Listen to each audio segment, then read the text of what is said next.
Welcome back. The recent drop in oil prices has put a spotlight on the boomtown oil patches in the U.S. Sagging oil prices are not the only challenge facing places like the Bakken oil fields. With thousands of men far from home and cash to spend and time on their hands not at work, my next guest has seen firsthand one problem in the Bakken: sex trafficking, bringing women to men who work in the oil fields. Windie Lazenko knows the situation all too well. As a former sex worker herself, she's now one of the most prominent activists in the fight against sex trafficking and the founder of For Her North Dakota. Windie, welcome. Thank you. Let's just begin with how bad a problem this is. What have you witnessed? Well, I've been quoted as calling the problem in North Dakota right now an infestation, and I would have to say that my opinion using that term hasn't changed in the year that I've been doing the work there. Windie, is this a long-standing problem, or has it just gotten much worse with the recent boom in the oil patch? Well, we know that sex trafficking has been an issue in the United States for quite a long time, but I actually know that the conditions of the oil field have invited an increase in the reality of trafficking there. And it's very difficult to read some of the accounts of what happens there and everywhere in this country where sex trafficking is an issue. For Her North Dakota is aimed at providing women a place to go. Is that true when they're trying to find either a way to get away from their pimps, as you describe, who are often violent, taking all of their income and leaving them with no prospect other than this negative, vicious cycle?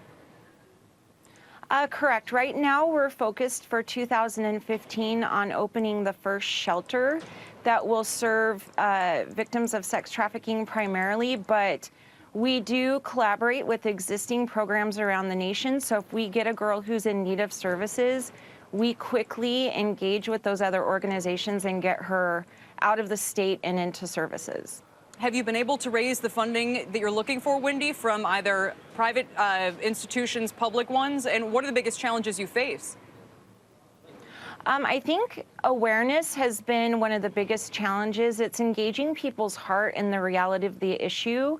I'm really excited that we are lobbying for the bills to be passed that will make funding available, but in all reality, that's not going to be enough to address the entire issue throughout the entire state of North Dakota.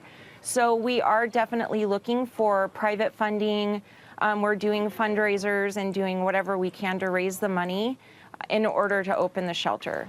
And Windie, if the collapse in oil prices means a slowing in the sex trafficking in North Dakota, would you take your effort elsewhere, kind of follow the money, so to speak, across this country? I think right now we're going to remain with our focus on North Dakota because we don't know if this dip in the oil prices is going to stick, and so we don't want to make any rush decisions. But after we're done establishing a solid program, we really have the hopes of duplicating our efforts and following the oil booms so that other communities don't have to experience the shock that Williston and the surrounding areas has. It's definitely a future vision, but right now our focus is North Dakota. Windie, thanks so much for being here. Windie Lazenko, working on For Her North Dakota to address the issue of sex trafficking that she's dealt with personally. Joining me now for more on this story is the Democratic Junior Senator of North Dakota, Heidi Heitkamp. Senator, welcome and thank you for being here. Well, thank you, and thank you so much for focusing on this issue. How bad is it? What have you seen? To back up what Windie said, she sees it on the ground because she sees it every day at the local hotels and the restaurants. But we know, studying advertisements that will be on Backpage or other places on the internet, we know there's a huge spike up in advertising horrific victimization on the internet. And so we have a pretty good handle that what she's telling you is absolutely right. This is epidemic. Could you devote more state resources here, Senator, towards some of the shelters that she's discussing? I think absolutely. There's already some movement going through the North Dakota legislature to up the shelter funding, but we have a bill here in Congress that we're considering, that I'm co-sponsoring with Senator Leahy and Senator Collins, on runaway and homeless youth. We know that those children are the most likely to be victimized, the most likely to be sold into this lifestyle, and we know that this funding and this intervention can not only help those who have been victimized already, but it can help prevent victimization. And so that's a big piece of what we're trying to get done here in the next couple weeks. Senator, I was on the road here on the East Coast this past weekend, noticing a lot more signage trying to draw awareness to the issue of sex trafficking, which is not just unique to North Dakota. No. So you guys are seeing an influx, of course, because of some of the money. But can you talk a little bit about whether this has exacerbated an existing issue, or if it's really becoming something more ingrained and more difficult to fight? I think it's more ingrained and more difficult to fight. I think when you look at it, this is a global phenomenon, but 83% of all victims in our country are American citizens. And so that tells you that there is something going on. It used to be that you would have to stand on the street corner. If you saw a juvenile, if you saw a child engaging in that activity, there was an opportunity to see it and intervene. Now it's all happening in the dark.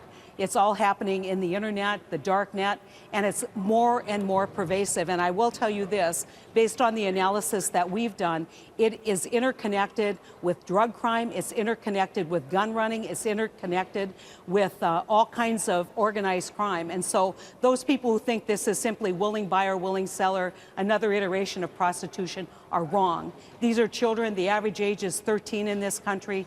These are organized crime rings that are engaged in a lot of very horrible activity for our society, and this is only one part of it, but it is the most heinous and hideous victimization we can have in our country.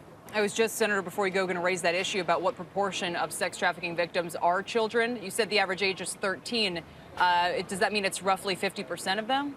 Well, no, what I'm saying is that right now we're focused on children because that seems to be where the sympathy is, but I'm equally focused on how many adult women are in the life, how many adult women need safe harbor, how many of them need to expunge their records, how many of them need a help up with student loan assistance and with job service. And so this isn't just about children. Obviously, we're focused a lot on children because very many of them get into the life at a very early age because they're runaways, but we're very concerned about the whole spectrum, not only because it's this horrible victimization, but it also includes people who are earning money in organized crime that we need to attack. Senator, thank you for being here and helping to draw attention and awareness to the issue. That's Senator Heidi Heitkamp from North Dakota. The market